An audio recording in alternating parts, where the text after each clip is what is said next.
Good morning mayam ngasi sune cookie gi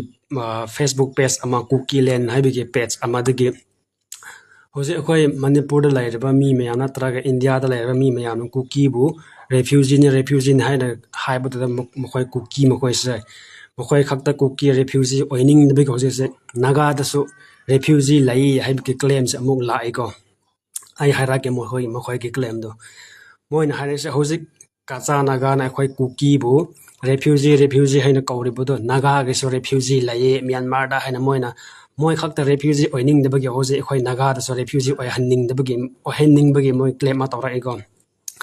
cookie land haibu post ama da ma smaina haira ai tak pi ko cookie mi khoi di noi da ne khoi gi history khang ma na te khoi gi history lo khang ni ba kadai da khoi naga ge tribe lai kadai rom da kadamba lam du da khoi naga ge tribe se lai ba no ai khoi loi na khang noi cookie da na noi tribe lai pham su khang bu da khoi na te ko ado haira ke hoje Myanmar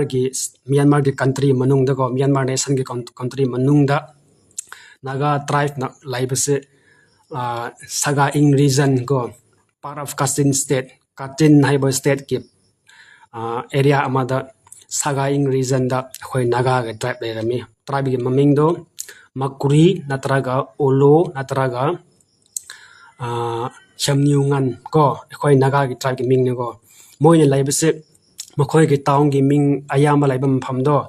la he natraga Laising Namyun adugumba mapham du da moi lai yo ko khoi naga ge tribe du ko makhoi se refugee ni haiba ge claim do la leba khoi naga ge tribe hoje Myanmar lai ba mayam se Myanmar ge government na recognize to tribe khuding mak ni ko Myanmar government na khoi naga ge tribe bu self registered haina khangna da recognize to ga lai ba naga miyam de ba khoi naga ge history Myanmar ge naga ge history ga noi Myanmar cookie ge history ga tonga leba na khoi di lam lai de ko khoi hojik Myanmar lai ba naga miyam se Myanmar gi government na recognize tawi ko moi musa khangbi ancestral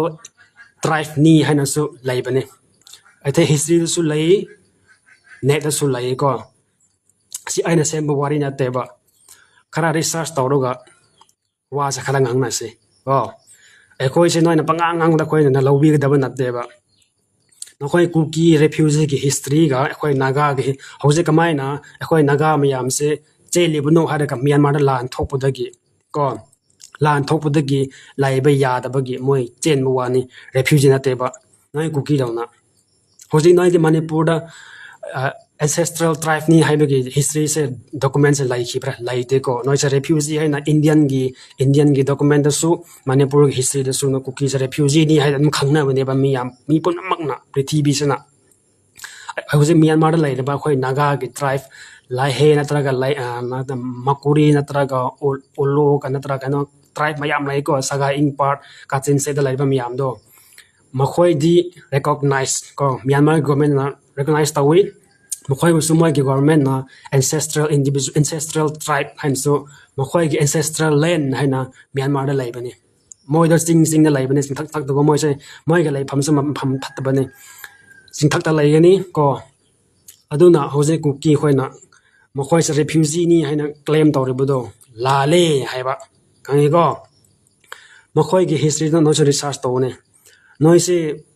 Manipur na khoi ba mi pun ma no khoi ba cookie refugee kauman me gi noi khata refugee oining de begi hoje se khoi naga so bu tainara ibu ko noi gi friend noi thi bani ba noi gi partner thi bani ba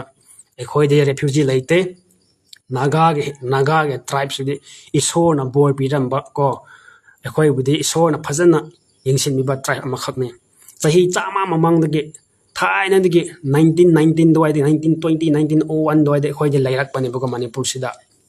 admai dauna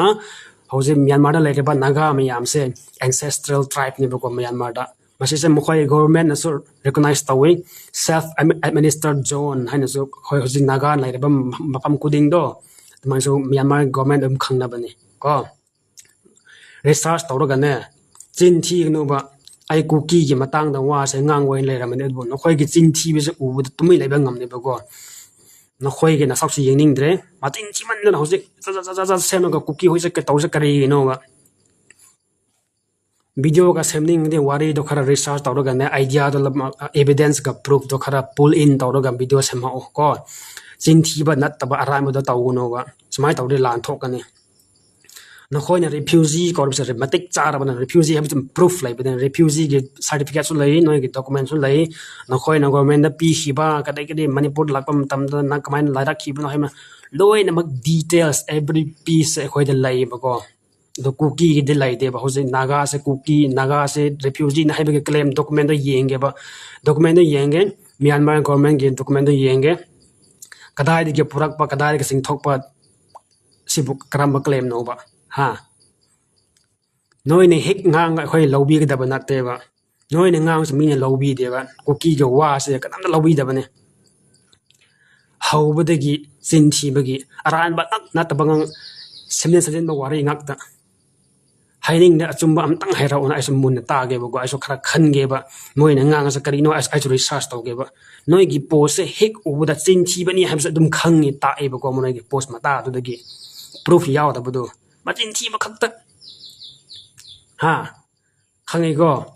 Myanmar da lai ba naga miyam do they are not refugees khangai go lan thok bu da gi lai ba ya da ba gi selak ba khoting ma refugee ko ba ya bro ya de ba go adu bu na khoi kuki gi history den hai ngai ni gi refugee oina la abani na British ke ning thau na phau na ko noi refugee buffer oina slaves oina moi porak pani na hoji phau noi refugee dum oi ba akhoi ge naga ge history adu lai te ba go akhoi de history da ne refugee ge title sa akhoi phang de ba noi kuki da na Tibetan ge refugee lai Burma ge refugee lai adu marak da su Tibetan ke refugee se government adir phasana mateng pangai Tibetan refugee miyam de moi ge benefit su yami kuki digi hena adu digi mo nokhoi nungai tabagi Tibetan ke refugee don akhoi su treat to bi yu haina government se tha khibagi documents akhoi da proof laiba khangaba maramdi Tibetan ke refugee da rights phangi ko kuki refugee digi hena Tibetan ke refugee miyam suna central government ge kaino mateng yam phangba adugi noi na hangai nokhoi central da Tibetan refugee na phangi ba benefits miyam do akhoi kuki bu phanghan biyo haina se ama tha khibagi documents angwan da lain hai thaka khrena sini khoi da proof miyam lai chinthi gnu aram do ngang gno ko research to chum ding ana se ba lan thok ngai chinthi gum se ba chinthi be gam tam lai de ba khoi de noi ne hek tawrak ba khuding se oi da ba pa da na noi tawrai bu ko chine aduga noina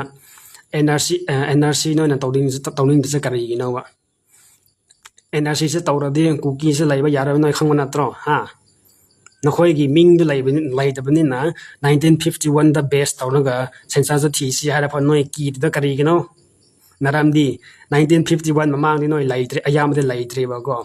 khangi dana adugi ne noi yadri ba do ayam ban de yari ko 1951 da base tawnaga NRC se muk tawradi more than half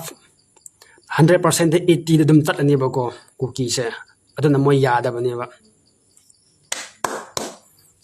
nakok do kha sijin no khoi apang mana te ba go apang mana te ba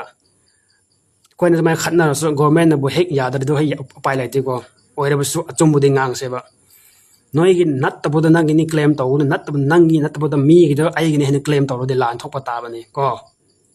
chide khakte Manipur khanate Myanmar su Arunachal su Assam su Bangladesh su Myanmar su